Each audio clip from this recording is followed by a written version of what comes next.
Hello everyone and welcome back to the Marvelous Wave channel. Today we're going to be discussing the Avengers 4 trailer in kind of a different format. For this little episode and discussion, we're just going to be addressing the trailer, all the news that we have about it, some various leaks, in, like I said, a little bit of a different format than the edited videos. If you have not seen the breakdown for the Avengers 4 trailer in a very organized fashion, I will link that in the description down below. But this is also a little bit of a setup and promotion to a podcast that I started with my best friend Anthony, if you want to say hello. Hello, everyone. So we have this podcast going. I'm just going to address it really briefly. We talk about everything. We talk about Star Wars, Marvel, our lives, bears, sharks. But like I said, for this episode alone, we'll only be talking about the Endgame trailer. But if you guys are interested in following the podcast, I would deeply appreciate it, and I'm sure Anthony would as well. And I will link that in the description down below if you want to check that out. I think it's quality. I think it's really funny too, and it's definitely a different light than it normally is for my two channels. With that said, let's go ahead and talk about Avengers Endgame. Begin the discussion. Mm-hmm. Well, we got a title now, finally. Yeah. What do you think of the title? It's obviously something that everybody's been speculating was going to be the title for a long time. I mean, that was the first rumor ever. And it's something they've been teasing ever since they, even announced Phase 3. Remember, I think that... it's Bruce Banner. Bruce Banner said something about Endgame in that trailer that they put out? Well, in Age of Ultron. Yeah. I think it's Bruce Banner where he points... he's up there, that's the Endgame. It could be Tony Stark. No, it was Tony Stark. Okay, yeah. My bad. Yeah. He says, but Endgame is actually dropped in Age of Ultron. Yeah. Which we all thought that the title of Avengers was revealed in Age of Ultron when, I forget who it is. I think it's Scarlet Witch, actually. She's like, oh, I looked inside your head and saw Annihilation. Yeah. And Vision is like, look again. Mm-hmm. So everybody thought and speculated that it was going to be in Age of Ultron that the title was revealed, which it was revealed in Age of Ultron, just not what we all thought. He was up there, that's the Endgame. Mm-hmm. And then Doctor Strange, obviously, in Infinity War was like, we're in the Endgame now, which made the Russos a bunch of dirty, filthy liars. Because they said that the title was not said in Infinity War. Yeah. Which I believe at one point in time, they genuinely believed that it wasn't, right? Yeah. Do you want to explain that a little bit? Well, they were... it recently came out that apparently they've been debating on what the title was going to be for all the way up until last week. Yeah. Is it going to be Infinity Gauntlet, which was apparently the working title for a very long time? Is it going to be Endgame? Is it going to be Annihilation? And then I think that because it came time for a trailer, they kind of had to, own it and say, all right, we got to pick one. And they went with Endgame, which I think is probably the best title they could have done. Annihilation I like, but to me, Annihilation kind of sounds generic. I was explaining to you earlier, to me that sounds like it could be the tagline on a Transformers movie, Transformers 6 Annihilation of Cybertron or something like that. And I think that Endgame, it's not necessarily a complicated name or anything like that. It doesn't say a lot other than, these are the final days. These are the highest stakes, and I think it's ultimately a good title, but also that's kind of the least important part of this trailer. We don't get a lot of information with this trailer either, and most of what we see is probably all the first act. Right. But right. For a trailer that shows no action at all, it still got me pretty excited. Yeah, me too. It's definitely a teaser. Yeah. It's not I don't know. Marvel has our money already. Yeah. Especially with Avengers 4. Mm-hmm. Infinity War had this big epic trailer, and it was this huge event thing. And every Avengers film is an event movie. Yeah. It's no longer even a movie at that point. Mm-hmm. There are certain films that are events. Yeah. Where it's a Star Wars, main episodic one. That's an event film. Or an Avengers movie. Yeah. And Civil War you can throw in there. But... it's kind of this trailer feels different. It's not as epic as Infinity War or the Civil War trailers were, but it's definitely it's establishing the tone. Uh-huh. And something that I've always loved about Marvel and respected about Marvel is even like in the darkest of times, they still have a lot of comedy. Like in the end with Ant-Man, it's great, right? Mm-hmm. Absolutely. That's the best scene in the trailer, although there's not a lot in the trailer. But I think that we will get a bigger event trailer down the line. Yeah. But it's definitely a teaser. One of the biggest things is it was rumored that there would be a time jump in the beginning of Endgame. Mm-hmm. But now we know that there's, at least in the first act, not a time jump. Yeah. It opens up directly with Tony Stark and I assume Nebula in the ship drifting in space. Yeah. So I don't know. I mean, there are leaked set photos of an older Tony Stark. Mm-hmm. He's got like blonde gray in his hair. Obviously, we don't know if that's an alternate Tony Stark that they experience in the quantum realm at some point, or if there is a time jump after he gets back to Earth, which is what I assume happens. Yeah. But also, it's like those pictures of the older Tony Stark, it's like the older Tony Stark, but he's in the first Avengers movie. Yeah. Which is really weird because I think it just shows you that there's going to be a lot of time jumps. Like, what I am hoping for is that we get a flashback and a flash forward. I think it would be really interesting to see what the world looks like in 10 years after the snap. See how people recover and how the world kind of moves on. And I think that they have a lot of really cool ideas that they could play with, where it's like, imagine if like 10 years after the snap, people realize that like, yeah, it sucked to lose everybody, but at the same time, maybe a lot of the world's problems are fixed because there's less people. And then they have to like decide, it's like, do we want to save the people that didn't deserve to die and, you know, risk losing this future where everybody's actually doing all right? Or do we leave it the way it is? I think that they could have a lot of complicated ideas, which I think only the Russos really do in these Marvel movies. But that being said, it's kind of hard to tell where they're going still, because these past two movies, Infinity War and now Endgame, are like some of the only Marvel movies where you can't really predict where the movie's going. Like we were talking about this earlier too. It's like it was as if every Marvel movie that ever came out, we knew exactly like all the story beats and what was going to happen. Like when Age of Ultron came out, we knew that there'd be a different Avengers at the end, and we knew that the Hulk would find his way in space. And then like the movie comes out and you're like, yeah, that's exactly what happened. Right. And this is something you don't really know about. Yeah. I want to talk about the time, like going back in time and stuff. Yeah. So obviously the popular theory is that they will use the time stone. I am almost 100% that is wrong. Yeah. And there's one line in another Marvel movie that I think proves that this time travel thing is going to be a thing. Yeah. But that they won't use the time stone. Mm-hmm. What's that line?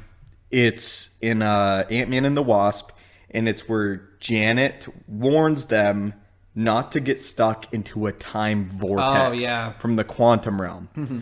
So we know that they have quantum realm suits, so they're going to like manipulate the quantum realm to like be able to venture into different points down the timeline. That makes sense. And there's also the theory that like Scott Lang uses one of these time things to like get back to the real world and get with the Avengers, and that the time vortex that he goes through is one that leads farther down the timeline in Avengers 4. Yeah. So like when Cap is like, is this happening right now? That obviously implies that Scott Lang has been missing for some time, right? Mm-hmm. But the theory goes that Scott Lang, for him, it's literally just been like a few minutes that he's been in the quantum realm. Yeah. Does that make sense? Yeah, because in the quantum realm, time and space aren't the same as they are in like, you know, the regular world. Right. And that's something they addressed in the first Ant-Man too. They explain like, you know, over there, that stuff doesn't matter. It's like a completely different, you know, dimension. Right. So like that's the whole thing. That's the big theory, is that Scott Lang literally like, it's this idea that he has entered into a different point in the timeline. Yeah. Where like the Avengers realize maybe we can manipulate that further and use the quantum realm to go to a part in the timeline where we can go fix things and ensure that the snap doesn't happen, or alter things further. And obviously with the leaked concept art, we know Iron Man goes into it. All the Avengers pretty much go into the quantum realm. Even Rocket. Yeah, even Rocket goes into the quantum realm. That's something else I want to talk about. There's no, we don't see Rocket. Yeah. We only get a very brief glimpse of Thanos, and the explanation for that is extremely simple. The VFX shots are not done for the film. Yeah. They wrapped filming, a month ago? Maybe less? Yeah, and they have a lot of work to so do on it. The reason that we didn't see that stuff, and obviously because it's a teaser, is none of the CGI shots are done or rendered. I'm sure they're working tirelessly on it. Yeah. But that's a big reason why these characters aren't seen. Mm-hmm. So I think that's definitely interesting. So what else do you want to talk about? This is just something I wanted to point out, not to take it too seriously, but it is something I was curious about when I watched it. I thought when the trailer opened and you see Tony Stark in that ship, I had this thought in the back of my head after I had watched it a couple times, and I was like, I bet he has like a fully perfectly groomed goatee in that shot. And then I went back and I was like, that can't be true, right? And then when I watched it, he did grow back his beard kind of all over his face. That's perfect. Yeah, he's really scruffy looking, and also he looks kind of thin, like he hasn't been eating. Which he says that he ran out of food 4 days ago. How long do you think he was actually in that ship then? Probably a while. I don't know. I mean, I wouldn't say that long. Yeah. Because they give away half their supplies to Thor in Infinity War. Yeah. So, I don't know. I don't assume very long at all, actually. Yeah. Yeah. Maybe a week or two. Mm-hmm. What do you think? Probably something like that. It can't be that long at all. I don't imagine it was longer than a month or anything. Yeah, but, no, absolutely not. But something else is that if you look at the Avengers facility in the trailer, it looks unkempt, mm-hmm. which again shows passage of time. On Earth, it looks unkempt and it almost looks like the Avengers have almost given up completely. Yeah. At figuring out what to do, which makes sense. Well, I'm sure that it's probably a worldwide thing too. I can't imagine if an event like that ever happened in real life where suddenly half of the people were dead. I can't imagine anybody going to work in the morning. You know what I mean? I think everybody would just collectively mourn for a year. And in the Prelude comic, it explains that the Avengers don't share what actually caused it. Yeah. Because in their minds, it's what good does this do? Yeah. It wouldn't help anybody. Which I think is an interesting idea. Yeah. Do they explain in that Prelude comic what the world calls the snap? Because I heard decimation. It's called the decimation. Yeah, which is what they called the House of M storyline in the comic books. Oh, yeah? Which is interesting. It's kind of callback to that. Mm-hmm. For those of you that don't know, House of M is when Scarlet Witch went crazy and wiped out 90% of the mutants. Yeah. So that there was only 10% of mutants left. Mm-hmm. She has this huge freak out and screams no more mutants. And it's an interesting callback to that. Yeah. But yeah, they call it the decimation. So, which makes sense. Yeah. And again, it has basis in the comics. But did you see that concept art of the Iron Man suit that's kind of broken apart?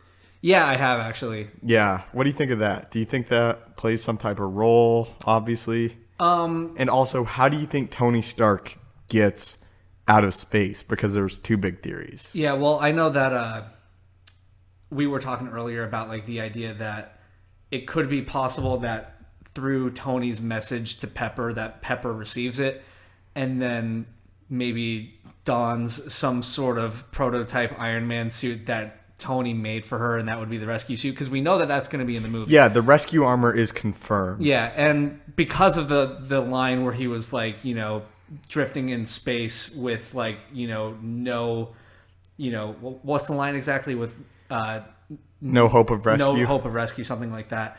That line where he says rescue seems like it's kind of foreshadowing her saving him, and then because of that line, he's like, "I'm going to call you rescue," something like that. That's dumb. It's dumb. I would rather just have it be that's her name in the comic books, and they don't say it. I know, but it doesn't even have to be like that. But that could just be a mild hint, right? I think it's hinting at that for sure. Yeah. Another possibility, I think you were going to get there, mm-hmm. but it's that Captain Marvel on her way back to Earth Yeah. discovers like this message. Yeah. This message in a bottle, and like decides to rescue Tony. But there's also this other theory that Captain Marvel is in the quantum realm herself. Yeah. Because we know that Captain Marvel's been missing. It takes place in the 90s. So there's a huge gap where she's gone. I think it's actually confirmed to be 1995, by the way. Okay, Yeah. got it. There's this huge gap where she's not there. She's not in Guardians of the Galaxy, which is where like a lot of the remnants of the Star Force are with what is his name? The guy that confronts Star-Lord when he's getting the orb. Oh, I know his name. He's a member of Star Force and Captain Marvel. Starts with a K. Korath? Yeah, Korath. Yeah. Good job. Thank you. We know that Korath was a member of Star Force, and also that Ronan is a part of the Kree Empire and stuff. And Captain Marvel is obviously not in Guardians of the Galaxy. They don't even mention her in Guardians of the Galaxy. Yeah, no.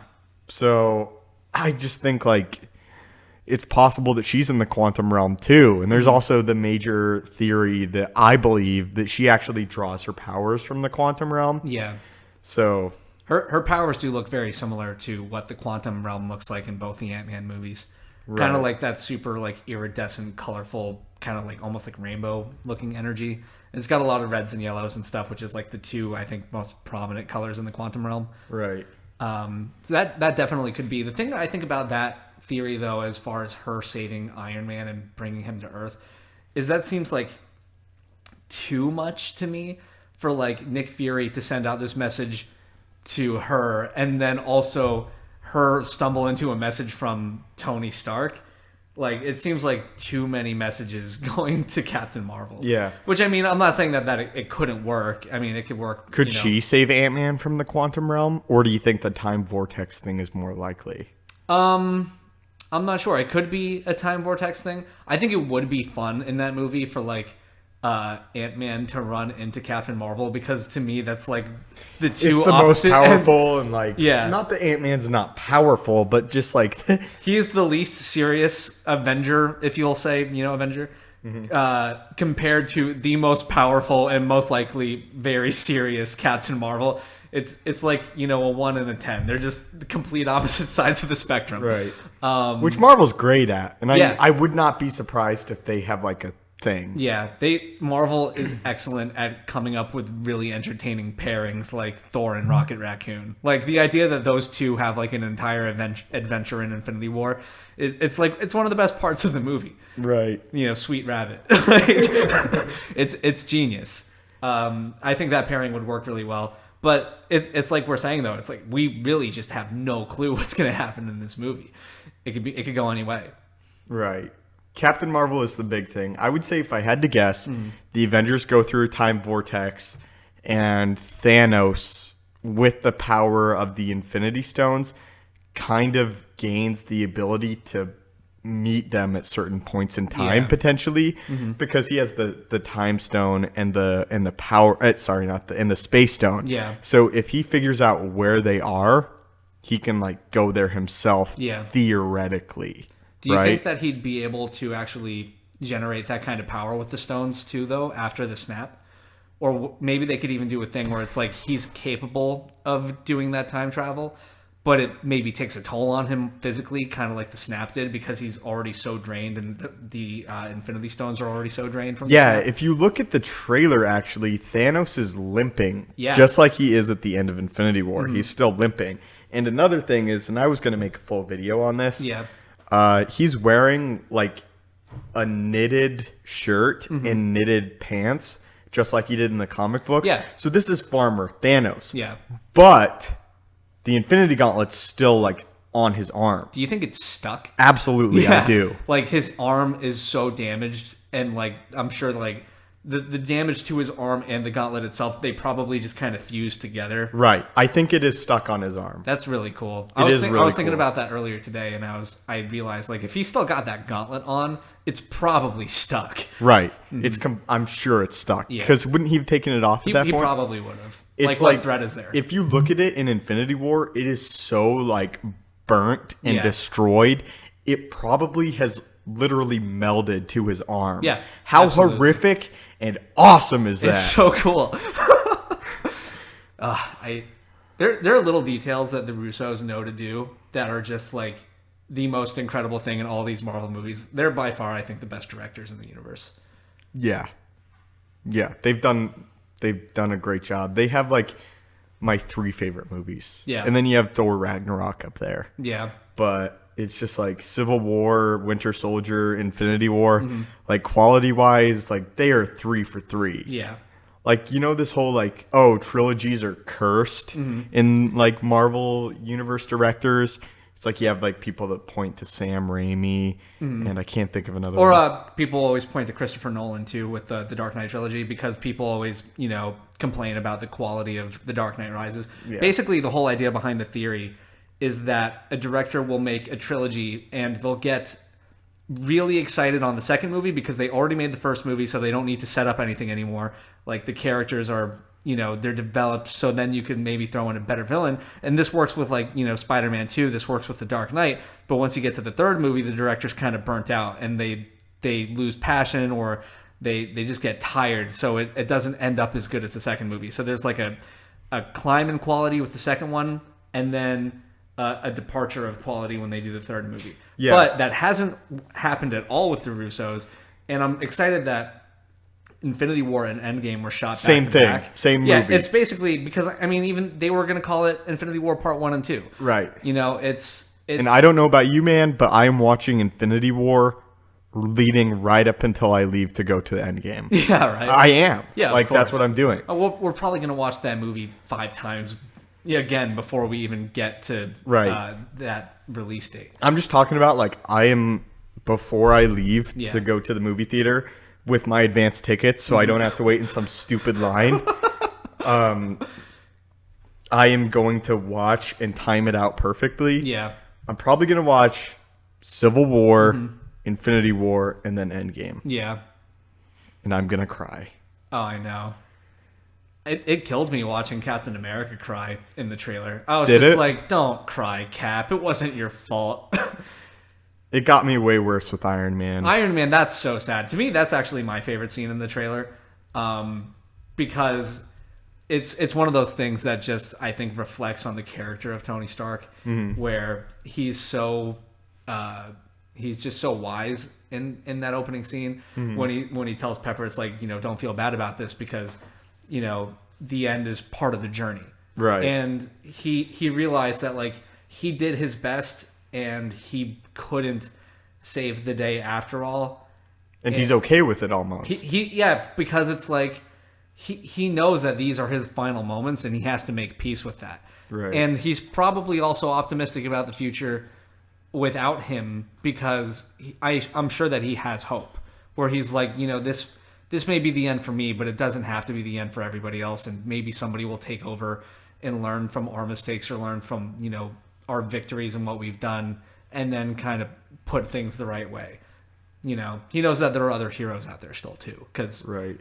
Half of them might be gone, but that means the other half is still there. I'm sure there's probably going to be, some dialogue about that, but I really love him as a character. We talk about it all the time. Tony Stark is the best character in this entire cinematic universe, one of the best in movie history because it's every movie he just gets more and more developed. And it's consistent. It's consistent. He does things like little things in every movie that just make you like love him so much. Like in Infinity War, the second he realizes there's a threat to humanity, he starts stretching. He starts stretching on the cauldron of the cosmos. Nothing's happened yet. He doesn't know when this threat could come in like 2 weeks for all he knows. But he's stretching immediately because he knows he has to do something. Because he's ready. He's just trying to be ready. And I just can't wait to see him die in this next movie. And also, speaking about him dying, I can't wait for tomorrow when the Spider-Man Far From Home I trailer wanted to talk about that. I want to touch on 2 more things and then wrap it up. Yeah. I want to talk about first the Spider-Man Far From Home trailer, and then I want to talk about Ronin. Yeah. Okay, so Far From Home trailer. This is Sony's marketing. It's like great because it's like an awesome week for Marvel. Yeah, for real. 3 huge trailers in 1 week. But you are gonna confuse the people that don't keep up with this stuff. This is such a bad move. It's not even Marvel's move, which is the worst part. Do you want to explain? Yeah, so Sony, because of the way this Marvel deal works, Sony's basically in complete control of everything with this movie except for the creative vision, which is mostly... The important part. Yeah, it's the important part. And, like, Sony still has things that they could do and screw up, like the whole timeline thing that they screwed up in Homecoming. Yeah. But they're releasing a trailer for Spider-Man Far From Home tomorrow, and I am so worried that they are going to spoil something in Avengers 4 because, you know, Spider-Man is dead, and you have to explain somehow how he came back. And we were joking earlier about, like, how there's going to be, like, some opening line of dialogue where Spider-Man's like, yeah, everything changed after Thanos snapped me to death, but then Tony Stark built his own Infinity Gauntlet and then restored life to all the universe, but then sacrificed himself. And, like, Peter's going to be standing on Tony Stark's grave. And it's going to be, like, the most spoilery trailer ever. I would love it if instead of that, if it was just, like, 2 minutes and 30 seconds of Aunt May crying over Peter Parker's death. Like, something that just doesn't spoil it. But, I mean, we know that there could be a lot of options with how this movie works, too. Like, there's, like, these theories that Spider-Man Far From Home will take place in a timeline that is before Infinity War because they could reverse time to before the snap and then prevent it from ever happening. So then the Spider-Man would live in a universe where he never died. That being said, I don't know why on earth they're doing this. And I understand that this movie is going to come out not very long after Endgame. I almost called it Infinity War. But, like, it sucks that the marketing has to be this 6 months before the movie comes out kind of thing. I mean, I wish that they would try a different marketing tactic, kind of like what they did with Cloverfield Paradox, or even 10 Cloverfield Lane. I feel like they dropped the trailer 2 months before the movie came out. Yeah. Like, I understand they want to get on this marketing hype as soon as possible, but we're getting into some weird territory that movies tend to not be in, where it's like, this is really going to be spoilery. And I don't want to see a living Spider-Man while I know he's dead. Yeah, and, like, it's weird because, like, Marvel's been very careful with it, too. Like, yeah. Like, they've never come out and been like, Black Panther 2 officially confirmed. Yeah. They've just like, oh, Ryan Coogler back as director at Marvel Film. It's very... and it's like, okay, yeah, we know. It's very vague and almost like just analytical as far as just the dispersion of... Is that a word, dispersion? Of information. It is now. Like, all they have done with Phase 4 is just go like, yeah, an Eternals movie. But they don't come out with a logo. You know, they don't say, and now we're announcing the cast, and here's the logo, here's our teaser images or concept art. It's just all kind of up in the air. And I'm sure that eventually we're going to get a full Phase 4 announcement, kind of like what they did with Phase 3. After Endgame. Yeah, because I know they know how well their marketing tactic they did when they announced Phase 3 worked.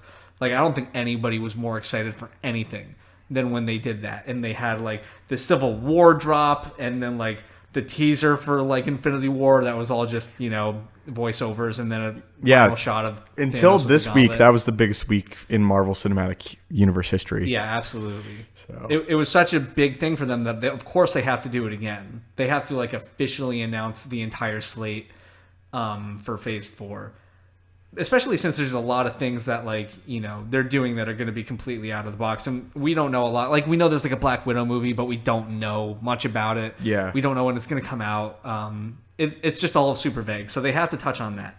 I just don't want to see the Spider-Man trailer ruin anything. Me too. I'm a little bit worried. I'm excited to see the Spider-Man trailer. Yeah. I'm more excited genuinely to see the internet's reaction to it. Yeah, true. Like, not because, like... of anything in the trailer, but like I just can't wait for people to be like, what? I can't believe that I am put in a position where I don't want a Spider-Man trailer. Yeah, that's crazy, it's a right? weird feeling, right? It's like, come on, don't ruin this for anybody. But anyway, you said you wanted to talk about Ronan. Yeah, last thing. I love it. Yeah, it looks so cool. I love how he, like, you know, wipes his blade on his arm. Yeah. So if you had watched my trailer breakdown... I'll get around to it, bud. I like, why is he hunting Yakuza? Why do you think? I don't have any idea. Could they be Skrulls? Oh. Is he friends with Captain Marvel? No, but he may know about it.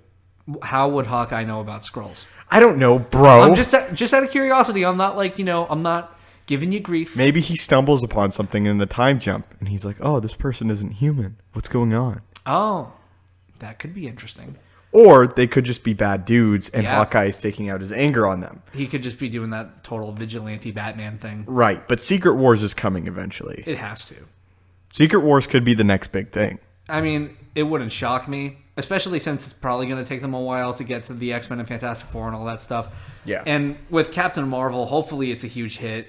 You can make Skrulls a really interesting idea. And then it's also really fun to be like, all right, so who's been a Skrull this whole time? Right. And it's also then like Avengers versus like Avengers. Yeah.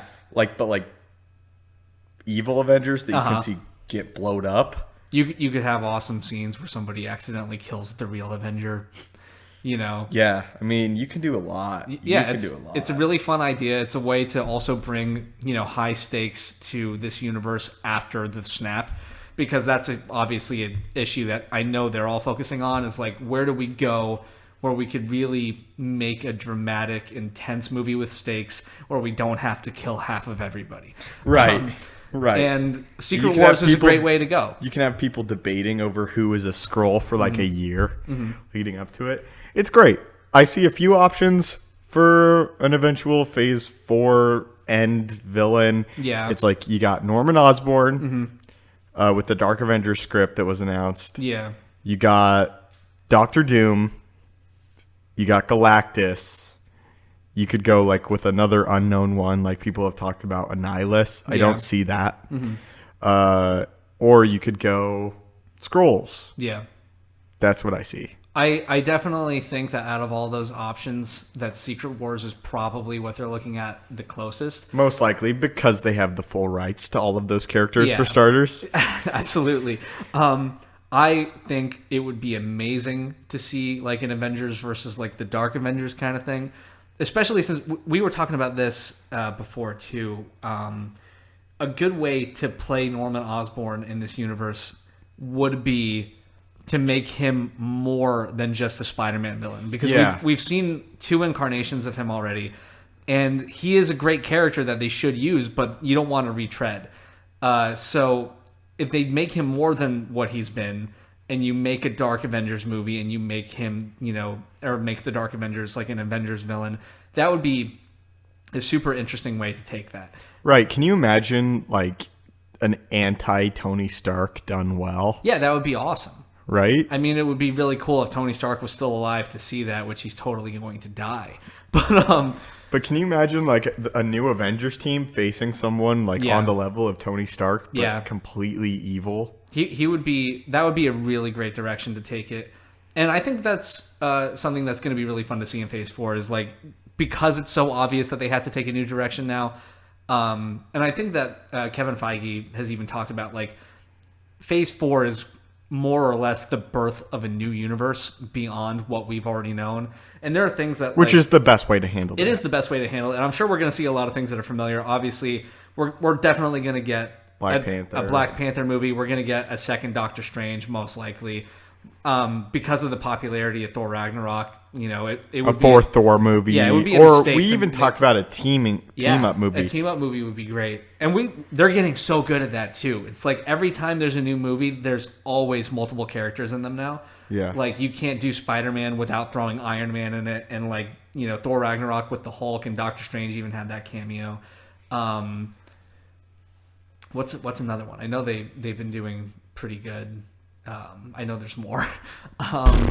I mean, I guess Winter Soldier kind of set up more Phase 3 stuff. Yeah. But, I mean, can't really...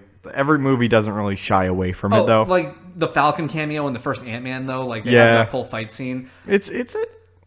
Yeah. We're definitely starting at the top with quality like Ragnarok. Yeah. And Far From Home. I mean, Homecoming. I am going to mix those up for the rest of my life. I've been doing it for the past couple months. Every time I talk about the next Spider-Man movie, I just keep calling it like Spider-Man Homecoming 2 on accident. All right. So, final thoughts on the trailer. What do you think? I really enjoyed it. It's obviously a teaser, but that's not something that, we shouldn't expect. The movie's still a half a year away. I just think it's a great setup for the tone and for the misery that all the Avengers are experiencing. Especially, I love when that line with Captain America when he says, like, it has to work because I don't know what I'm going to do if it doesn't. Right. It's just a perfect setup for the tone, and we knew that it was going to be this dark because how could it not be after the ending of Infinity War? And the trailer is huge. It's breaking records. Yeah. It has more views than the Captain Marvel trailer in 7 hours. How crazy is that? Yeah. 21 million views in 7 hours. I mean, it has, like, the world's greatest cliffhanger. Yeah. And it's a satisfying cliffhanger, right. too. This absolutely compares with Empire Strikes Back's cliffhanger. Yeah. I mean, talk about depressing. Yeah. Like, the whole, like, lack of hope in the end of Empire, it's, like, dialed to 11 with Infinity War. It's like, oh, everybody's dead. Something I love about Infinity War, too, is it's, like, this end credit scene. You're thinking, like, oh, it's going to be a little glimpse of hope. And it kind of is. Mm-hmm. But, I mean, you get to see two more characters that you love get snapped. Yeah, and you watch the world just fall into turmoil when helicopters crashing into buildings. Right. Do you remember being in the movie theater thinking, like, getting ready for that little glimpse of hope? Yeah. And then it's like,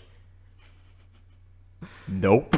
Yeah. I remember I had a great moment when that end credit scene popped up because you see the Captain Marvel logo on the pager, and the guy sitting right next to me went, Inhumans? There was a guy at my screening that just wouldn't stop, like, screaming. Yeah. And, like, swearing. Like, very bad. And it's like all these little kids are walking out, and he's like, F this movie! Yeah. And he's like, he stood on the railing at one point. You can tell he's clearly just, like, hamming it up for the attention. You can go overboard, man. Like, it's great watching these with an audience, but, like, legitimately, that one dude can ruin it. Yeah, for real. It's just like, it was funny for, like, the first 3 minutes, but yeah, why do you have to scream all the way through the credits, bro? We all gotta stay. We don't want to listen to you. Yeah. Anyway, my final thoughts on the teaser. It's a teaser. Exactly. It's good. I like it. I like the tone that they've set up, which is the point of it. Yeah. I almost like in a way that, like, we don't have a whole lot of new information. Mm-hmm. Literally, like, we have pretty much no new information. Yeah. Besides the fact that there's no time jump, which is great because realistically, this movie would gross $2 billion without a trailer. Oh, yeah, absolutely. So, but I like it. I like what's coming up.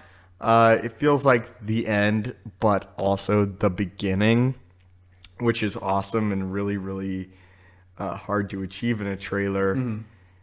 I like the contrast between the Infinity War trailer and this trailer. They're very different, but it makes sense.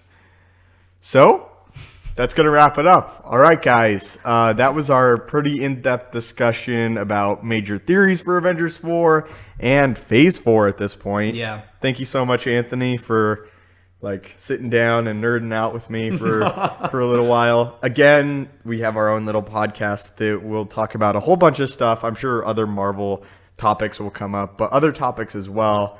And hopefully Anthony will get to the point where he has the time and availability to break down little clips from it. Yeah, absolutely. And then post clips of little Avengers topics. Yeah. Or topics about bears. Or weightlifting. Or what's scarier, bears or sharks? Exactly. Stuff like that. My opinion is bears. These sharks are way scary. Anyway, so that will be linked below. If you guys enjoyed this, please leave a like. I definitely appreciate it. And subscribe to the Marvelous Wave and the podcast channel. And I hope you guys have a great day.